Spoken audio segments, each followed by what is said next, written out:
Donc, Chloé Fredette, qui va nous présenter une conférence qui se nomme « Prendre le pissenlit par la racine, financement, réglementation, acceptabilité sociale et phytotechnologie ».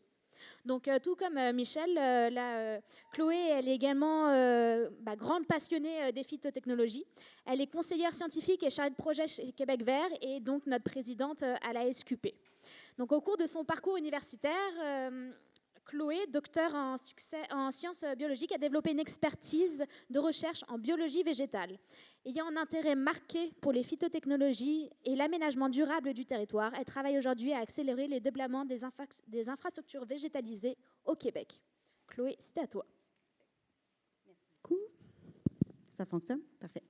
Je vais garder mon timer parce que j'ai dit à Michel que je voulais lui laisser tout le temps qu'il voulait pour sa présentation et que j'allais couper sur la mienne au besoin. Et je veux aussi vous laisser le temps d'aller à la pause avant le groupe de discussion que je vais d'ailleurs animer. Donc, je vais tenter de faire ça rapidement et quitte à garder certains points pour le groupe de discussion parce que, dans le fond, vous l'aurez compris, la conférence de Michel est très en lien avec le panel qu'on va avoir cet après-midi et ma conférence à moi est en lien avec le groupe de discussion qu'on va avoir tout de suite après. Donc, prendre le pissenlit par la racine, je vais vous expliquer tout de suite là, pourquoi j'ai choisi cet exemple-là, si on veut, ce visuel-là. Donc, on a notre petit pissenlit et on doit s'imaginer que notre pissenlit, en fait, c'est une phytotechnologie. Et donc, notre fabuleux pissenlit a tout un paquet de belles fonctions qu'on veut, des fonctions écosystémiques, mais également des fonctions économiques même et socioculturelles. Et on veut propulser notre petit pissenlit, on veut propulser notre phytotechnologie puis en mettre partout, partout, partout. Je ne vous dis pas qu'on veut mettre des pissenlits partout, là, mais on s'imagine nos phytotechnologies, on veut en mettre partout. Et là, on se heurte à une difficulté. C'est pas si facile que ça de venir déraciner notre pissenlit puis l'implanter partout parce qu'il y a une racine profondément ancrée. Et cette racine-là qui nous rend la tâche un peu difficile, bien, ce sont tous les freins à la mise en œuvre des projets de phytotechnologie. Par contre, quand on veut venir déraciner notre petit pissenlit, il y a des choses qui peuvent nous aider. Par exemple, de prendre des outils. On peut venir utiliser une petite pelle pour déraciner notre pissenlit. Et ça, bien, à ce moment-là, ça va être nos leviers. Donc, c'est principalement là-dessus qu'on va discuter aujourd'hui. Donc, on le sait que parmi les freins qui existent à la mise en œuvre de projets, et ça, c'est pour plein de choses. Là. Donc, ce n'est pas juste pour les phytotechnologies. En fait, c'est surtout lié au fait que ce sont des nouvelles pratiques. Puis là, je dis nouvelles entre guillemets parce qu'on sait que ce n'est pas tant nouveau les phytotechnologies, mais ce n'est pas encore, excusez-moi l'anglicisme, mainstream. Ce n'est pas encore normalisé. Donc, on doit encore se battre contre des freins de mise en œuvre. Et certains de ces freins-là sont justement le financement, la réglementation et l'acceptabilité sociale. Je voulais faire un petit suivi aussi sur, pas un suivi, mais un retour sur qu'est-ce qui me donne l'opportunité de venir vous en parler, moi, Chloé Fredette, aujourd'hui. Bien, c'est que, notamment chez Québec Vert, mais aussi avec les différentes activités de la SQP, on a étudié spécifiquement cette question-là. On s'est posé la question, quels sont les freins à la mise en œuvre de projets de phytotechnologie ou ce que nous, on appelle les infrastructures végétalisées, donc qui inclut également les pratiques de verdissement. Et on a publié en 2023 le guide d'introduction que vous voyez ici, où il y a une section complète qui propose en fait des recommandations et des pistes d'action sur 10 aspects liés aux phytotechnologies et aux infrastructures végétalisées qui peuvent aider là, à mettre plus de projets en œuvre. Suite à ce guide-là, en fait, qui a été élaboré suite à des consultations avec une quarantaine d'experts de différents horizons, de différents acteurs, de différentes expertises, on a voulu aller plus loin et sonder un plus large groupe de gens et on a aussi voulu orienter tout ça vers le gouvernement parce qu'on trouvait qu'il y avait quelque chose à faire au niveau du gouvernement et on voulait pouvoir leur émettre des recommandations spécifiquement à leur intention. Donc, on a fait une consultation sur la végétalisation du Québec qui a eu lieu à l'hiver 2024. Et on a tenu des séances de consultation sur différentes thématiques, donc l'environnement, la santé, l'éducation et tout ça. Et tout ça avait pour but de, oui, continuer à documenter les freins de mise en œuvre des projets, mais en élargissant le public cible qu'on consultait, mais surtout trouver des solutions concrètes qu'on n'aurait peut-être pas réussi à trouver dans notre premier travail dont je vous ai parlé. Et suite à ça, on est venu dévoiler, donc en septembre dernier, septembre 2024, un livre blanc, donc qui contient 12 recommandations pour le gouvernement. Donc, des choses concrètement à mettre en place qui pourraient nous aider à végétaliser davantage le Québec pour tous les bénéfices qu'on connaît à ces techniques-là. Donc, petite mise en contexte. Et dans cette fameuse consultation-là, ce qu'on retrouvait quand on posait la question aux gens, quels sont les freins à la mise en œuvre des phytotechnologies, les questions étaient ouvertes. Donc, les gens répondaient carrément ce qu'ils voulaient, mais évidemment, nous, par la suite, on est venu analyser ces réponses-là et catégoriser tout ça. On a fait des petites boîtes, on a déterminé des catégories de réponses, si on veut. Et ce qu'on voit, c'est que nous, en tout cas, vu qu'on avait déjà entamé le travail, on n'était pas trop surpris, mais tout ce qui a trait à la sensibilisation, oui, du public, mais également des professionnels, des élus, etc., tout ce qui est financement des projets, mais aussi tout ce qui est encadrement, donc réglementation, normes, etc., arrivait dans les 5 premiers freins. Donc, c'est ce qui était mentionné le plus souvent par les participants à la consultation. Par contre, ce qui est intéressant, c'est que quand on arrivait dans les réponses par rapport aux leviers, bien, c'était aussi présent dans les 5 leviers les plus fréquemment mentionnés, l'encadrement, la sensibilisation et le financement. Donc, oui, ce sont les freins principaux, mais c'est aussi les leviers principaux. Intéressant. Donc là, ce qu'on va regarder, puis là, justement, dans notre guide, on avait des... les libellés ne sont pas exactement les mêmes, mais on avait, dans la section dont je vous parlais tantôt, là, 3 catégories qui reviennent à ces points-là. Donc, on avait la catégorie acceptabilité sociale, aspect réglementaire et aspect économique, pour lesquels on présentait déjà certaines pistes de recommandations qu'on est venu bonifier avec les solutions proposées par les participants à la consultation sur la végétalisation. Donc, aujourd'hui, je vous présente, là, je vais y aller un peu en rafale parce que j'ai pris beaucoup de temps pour mon introduction. Je vais vous présenter plein de leviers, comme je vous dis, un peu en rafale. Probablement qu'on n'aura pas beaucoup de temps pour les questions. Vous pourrez mijoter ça pendant la pause, mais ça va pouvoir peut-être semer des petites graines dans votre esprit pour le groupe de discussion par la suite qui vise vraiment à vous faire intervenir, vous faire poser des questions. Peut-être que c'est ça, ça va soulever des interrogations, comment on met ça en application, comment on peut aller plus loin, etc. Ça va? Parfait. Donc, l'acceptabilité sociale. On va commencer. Me semblait que c'était le financement. Oui, c'est ça. OK, excusez. Je commence par le financement. Donc, les aspects économiques qui ont été traités dans notre fameux guide et par la consultation suite à ça. Une des choses qu'on peut faire, c'est calculer les bénéfices. Donc, je vous présente 3 outils qui existent. Il y en existe d'autres. On peut y aller aussi très concrètement avec des calculs relativement simples. Mais donc, l'idée de calculer les bénéfices pour pouvoir venir appuyer, justifier les financements et pouvoir, oui, faire l'analyse des coûts, mais aussi nous donner de la matière pour justifier ces coûts-là. Puis calculer les coûts qu'on va éviter également en mettant en place ce type de solution-là. Parce que tout ça, c'est dans le calcul économique des phytotechnologies et c'est ce qui manque beaucoup à l'heure actuelle, c'est qu'on regarde juste les coûts de réalisation, mais on ne regarde pas nécessairement les coûts qu'on va éviter à mettre ces projets-là en place. Donc, encore une fois, le but, ce n'est pas de vous les présenter en détail, ces outils-là. Puis, quand je parlais d'exemples de calcul simple, quand on parle, par exemple, de gestion des eaux pluviales, généralement, une municipalité sait combien ça lui coûte traiter 1 mètre cube d'eau pluviale. Donc, on peut assez facilement déterminer combien d'argent on peut aller sauver si on connaît les capacités de traitement de notre ouvrage de rétention ou de biorétention, par exemple.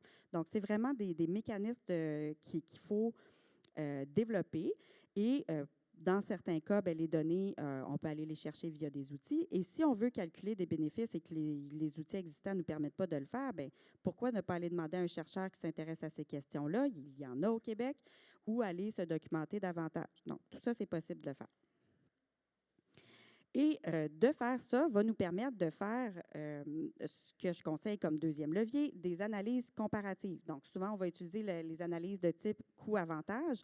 Donc, oui, encore une fois, évidemment, il faut se questionner sur les coûts de réalisation du projet, mais il faut aussi mettre ça en comparaison avec d'autres scénarios. Donc, le scénario où on ne fait rien, le scénario où on utilise des techniques conventionnelles, et il peut y avoir différents scénarios d'infrastructures vertes, de phytotechnologie également. Donc, il y a différents types de phytotechnologie. Est-ce qu'on va mettre un bassin de rétention en fin de parcours ou plusieurs biorétentions à la source ou une combinaison des deux? Et donc, on va mettre les coûts de réalisation. Si possible, bien, idéalement, on va rajouter les coûts d'entretien également, court terme, long terme, mais on va aussi rajouter la valeur des bénéfices, les coûts évités, etc., pour avoir un portrait juste de la situation. Et là, je vous présente un exemple. Par exemple, à la ville de Trois-Rivières, ils l'ont fait pour leur plan de gestion des eaux pluviales. Ils ont mandaté une firme pour faire des analyses comparatives pour voir quelle technologie, dans leur cas, ils étudiaient que des infrastructures vertes ou de faible impact. Par défaut, ils ne considéraient pas les infrastructures grises ou les infrastructures qui ne donnaient que des bénéfices au niveau de la gestion des eaux pluviales. Donc, déjà là, on part avec un certain biais. Là. Ils étudiaient juste les infrastructures qui donnaient des bénéfices supplémentaires à ceux de la gestion des eaux pluviales. Et là, bien, ils sont venus donner vraiment méthodiquement des valeurs en fonction de différents critères et dans différents contextes. Donc, vous avez, par exemple, différents types de rues qui ont différentes caractéristiques. Donc, par exemple, par rapport à l'espace d'empiètement possible, l'espace disponible, etc. Et de façon assez intéressante, ce qu'on voit, c'est qu'en réalisant cette étude-là, sans aucun biais de base, donc en toute objectivité, bien, c'est les îlots de biorétention et les jardins de pluie qui ressortent comme étant les plus intéressants à tous les niveaux. Donc, je ne dis pas que ça va toujours être le cas, mais de faire l'analyse comparative nous permet d'arriver à des résultats qui peuvent justifier par la suite les choix. Un autre outil que je n'expliquerai pas en détail parce qu'on a un expert de ce sujet qui va être avec nous dans le groupe de discussion, l'écofiscalité. Donc, un autre levier qu'on peut venir utiliser ou essayer d'intégrer pour faciliter le financement des phytotechnologies. Donc, puis ça peut prendre différentes formes. Ce n'est pas juste des taxes. Il y a plusieurs mécanismes d'écofiscalité qui existent et qui peuvent être impliqués pour partager les coûts un peu ou venir faire des prévisions. Justement, ça peut être excellent pour financer l'entretien à long terme des phytotechnologies, la gestion de ces actifs-là. Donc, un levier super intéressant. Et nous, une des recommandations qu'on propose dans notre livre blanc, c'est d'imposer des minimums budgétaires. Michel en a fait mention, mais donc, c'est un des leviers qui existe et que nous, on recommande au gouvernement notamment, d'imposer un minimum budgétaire, donc un pourcentage minimal du budget qui devra être destiné à des projets de végétalisation pour les projets publics ou financés à 50 % et plus par des fonds publics. Et ça, c'est pour éviter ce qu'on voit souvent dans les projets. On prévoit à la base beaucoup de végétation, souvent des toitures végétalisées. On vend un projet vert avec beaucoup d'arbres matures, etc. Et plus le projet avance, plus les coûts commencent à dépasser, plus le calendrier de réalisation se rétrécit, le budget se rétrécit. On fait sauter de plus en plus d'éléments et c'est souvent les éléments verts, donc les phytotechnologies, qui vont en payer le prix. Donc, c'est un peu ce qu'on essaie de contrer avec cette proposition-là. Tout un autre paquet de leviers potentiels. Donc, vraiment, il y a beaucoup de choses à faire. Il y a moyen d'être imaginatif et de trouver des solutions pour le financement autres que les subventions. Évidemment, les subventions, les incitatifs financiers du gouvernement et autres vont demeurer intéressants, mais on peut aller plus loin. Réglementation maintenant. Donc, ça aussi, c'est un sujet un peu ardu, mais il y a quand même beaucoup de choses à faire de ce côté-là aussi. Le premier, la réglementation municipale. Donc, oui, on peut bonifier les règlements d'urbanisme, on peut y favoriser l'utilisation des infrastructures végétalisées, mais souvent, au niveau des municipalités, que ce soit par le manque de sensibilisation des élus, la formation des urbanistes qui ne parlent pas nécessairement toujours de phytotechnologie, on ne sait pas nécessairement toujours comment s'y prendre. Donc, Il y a des organismes qui ont commencé à développer des guides pour guider les municipalités, comment on pourrait développer une réglementation, à quoi pourrait ressembler un règlement d'urbanisme qui favorise les phytotechnologies. Donc ça, il commence de plus en plus à avoir des documents là-dessus. S'il y a des urbanistes dans la salle, je vous invite à prendre connaissance de ces documents-là si vous ne les connaissez pas. Puis, une fois qu'on fait ça dans nos municipalités, bien, il faut aider les gens qui doivent suivre cette réglementation-là à le faire. Donc, de plus en plus, les villes, le plus classique, c'est les guides et les politiques pour la construction des bassins de rétention. Comment on fait pour que le bassin de rétention soit végétalisé, soit inclus dans le paysage, offre davantage de bénéfices que si c'était un bassin enroché et clôturé, par exemple. Et donc, c'est ça. Donc, oui, on peut bonifier la réglementation, mais il faut également faciliter son application, son applicabilité. Au niveau de la réglementation provinciale aussi, on peut venir travailler. Hein. On a différents documents qui existent déjà qu'on pourrait venir bonifier ou peut-être qu'il y aurait des règlements qu'on pourrait venir créer davantage. Donc, on a par exemple le Régie du bâtiment du Québec qui encadre les toitures végétalisées. On sait qu'il y a des choses à bonifier de ce côté-là, mais c'est tout de même quelque chose qui existe et qui peut être facilitant pour la mise en œuvre de projets. J'ai découvert là, pendant mes recherches que en 2023, il y avait une fiche préliminaire pour les marais filtrants, donc une nouvelle fiche. L'ancienne datait de 2008, je pense. Je n'ai pas réussi à savoir s'il y avait une version finale qui avait été émise de ce document-là, mais bref, ce sont des documents que si on n'a pas ces documents-là pour encadrer la conception et la mise en œuvre de ces projets-là, bien, les ingénieurs et les autres parties pris qui font la conception n'embarqueront pas ou vont moins embarquer dans la mise en œuvre de projets. Ce qu'on remarque aussi, puis qui a été discuté dans différents dossiers, dont le projet FLAG que Michel a mentionné là, au niveau du génie végétal et stabilisation de berges par les phytotechnologies, bien, il y a des allègements réglementaires qui peuvent venir favoriser la mise en place de phytotechnologies, qu'ils soient en place ou non. Ce sont des leviers qui peuvent être développés dans le futur, donc que ce soit via le RAFIE, le règlement pour l'encadrement des activités, les codes de conception qui vont rendre les projets accessibles à des déclarations de conformité plutôt qu'une autorisation ministérielle. Donc, il y a vraiment des choses à faire de ce côté-là. Pour tout ce qui est encadrement et normalisation, pour moi, ça fait partie de la réglementation aussi. Donc, encore une fois, pour normaliser les choses, mais aussi donner des outils aux professionnels pour qu'ils puissent les concevoir et les mettre en œuvre, qu'on puisse venir encadrer les bonnes pratiques et qu'on puisse venir, sans obliger les gens à faire des phytotechnologies, bien, les inciter fortement, on pourrait dire.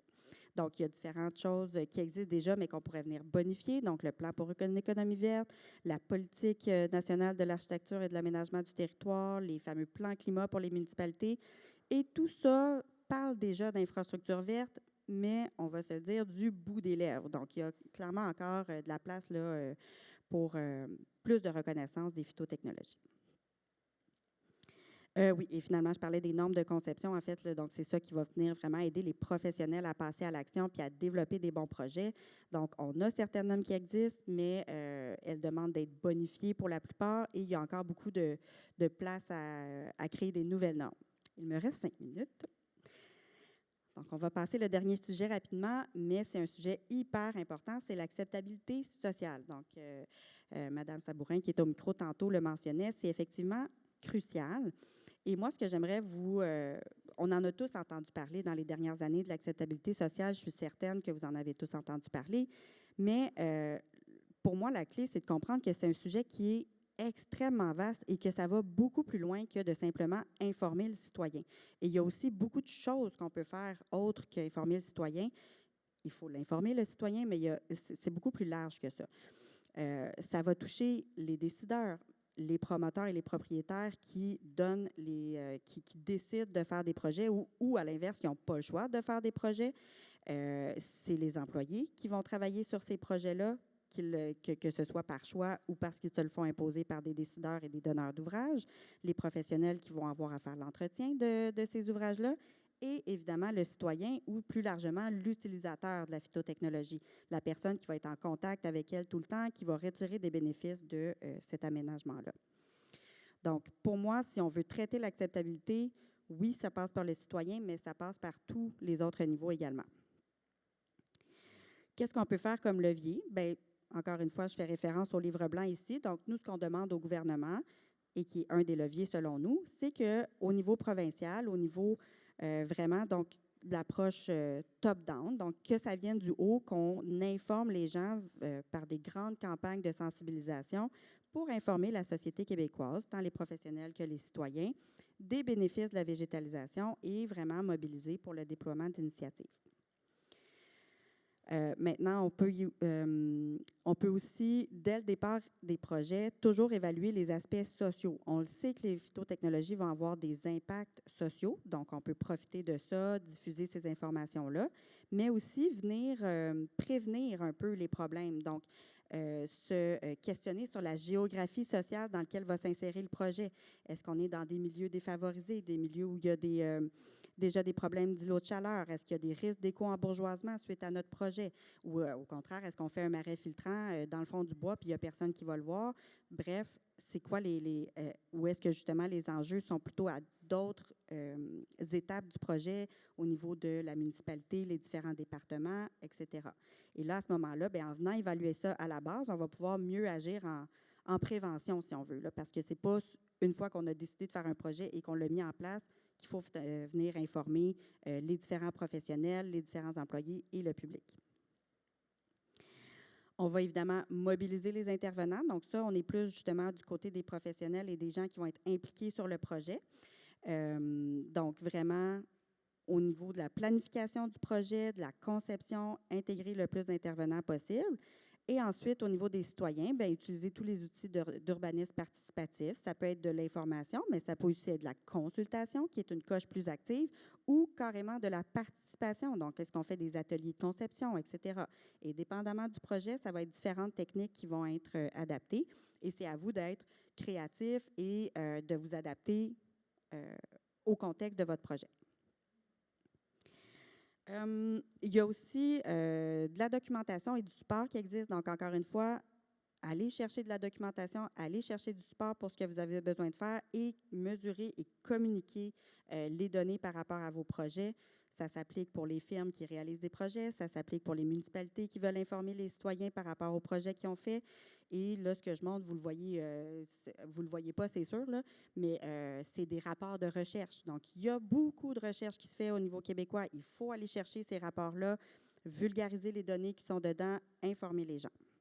Et si vous voulez mesurer la performance de vos projets, bien, pourquoi ne pas aller cogner à la porte d'un chercheur ou d'un organisme qui fait ce type d'études-là pour venir analyser vos projets. Oh, là, attendez un petit peu.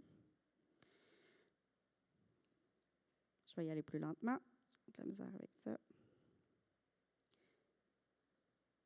Bon, dans la même veine, déboulonner les mythes et les croyances. Certaines croyances sont fondées, d'autres non. Qu'est-ce qu'il y en est vraiment?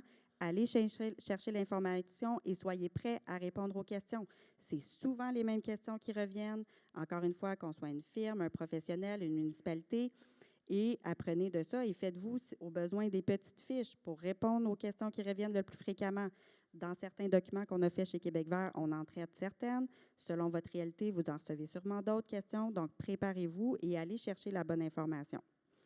Finalement, un bon levier pour traiter l'acceptabilité, c'est l'exemplarité. Donc, mettre en vitrine les projets qui ont bien fonctionné et surtout, l'entretien, le suivi, c'est la meilleure chose qu'on peut faire pour donner l'exemplarité de nos pratiques et améliorer l'acceptabilité sociale. Ce n'est pas en multipliant les projets, mais en ne les entretenant pas, puis en ayant plein d'exemples d'échecs parce qu'on n'est pas venu faire des correctifs après projet et qu'on n'a pas entretenu nos projets, qu'on va arriver à démontrer, à faire changer l'acceptabilité sociale. Donc, respecter les plans d'entretien, assurer un suivi minimal et s'adapter à son contexte. Si on est en milieu de haute densité, il y a une grande fréquentation, bien, on ne va pas laisser un espace ouvert qui, on le sait, va s'accumuler de déchets et où on va avoir à passer à chaque semaine arracher les déchets, enlever les déchets. On peut ajouter des végétaux pour limiter ce problème-là. En ajoutant des végétaux, on le sait qu'on va devenir faire un entretien au moins annuel ou quelques fois par été. Donc ça, il faut le faire et il faut être conscient de ça dès le début des projets. Mais encore une fois, ça dépend du type de projet. Ici, on a une toiture végétalisée. mais qui n'est pas vraiment fréquentée et très peu visible de l'intérieur du bâtiment. Donc, on peut se permettre de la laisser se naturaliser. Dans d'autres cas, la terrasse, elle est fréquentée par les habitants du bâtiment. On doit respecter un plan d'entretien pour que les résidents soient satisfaits. Donc, vraiment s'adapter au complexe et au contexte, et avoir des pratiques exemplaires. Pour terminer, et j'espère que ça vous fait réfléchir, puis que vous avez appris quand même quelques nouvelles choses et que ça va vous inciter à poser des questions pour aller plus loin et concrètement passer à l'action avec ces leviers-là dans le groupe de discussion qu'on va avoir par la suite. Donc, on l'a dit dans ma biographie, c'est le thème de la journée aujourd'hui. Donc, comment on accélère le déploiement puis comment on passe de l'idée à la réalité des phytotechnologies. Bien, oui, le financement, la réglementation, l'acceptabilité sociale sont parfois des freins, mais ce sont aussi des leviers puissants, je vous dirais même parmi les premiers leviers qu'on devrait regarder. Et que ce soit des freins ou non, il faut les traiter en amont des projets. Donc, c'est vraiment pas, évidemment, pour le financement, ça va de soi, il faut avoir le financement à la base, mais pour l'entretien aussi. Et l'acceptabilité sociale, c'est en amont aussi. Donc, vraiment, c'est comme ça qu'on va pouvoir permettre un développement global, mais aussi fructueux, donc qui va porter ses fruits et qui va avoir du succès. Et finalement, on les a bien étudiés, les freins, ça fait des années qu'on en parle, on les connaît, les freins. Puis les leviers, ils sont là pour la plupart, soit dans notre tête, soit déjà développés par des gens. Il y a des gens qui les mettent en action déjà. Donc, c'est vraiment le temps de vous les approprier et de passer à l'action. Merci beaucoup.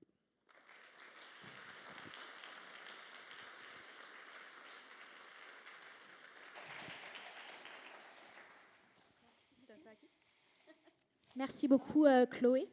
Puis, c'est amusant lorsque tu disais des exemples, puis mettre en avant des exemples à la SQP. On a également on a le prix de distinction de la SQP, puis c'est justement pour mettre en avant un projet exemplaire de phytotechnologie au Québec. Puis après, on fait également visite technique, formation, etc. Malheureusement, il n'y a pas de temps pour les questions, mais on a le groupe de discussion par la suite que Chloé animera. Donc, vous aurez à ce moment-là le temps de poser des questions. On remet, c'est ça, un chèque cadeau de 100 $ pour le jardin botanique, pour la boutique du jardin botanique, en graciosité des Sols Champlain, et puis également une plante. Voilà. Ah, bien collé.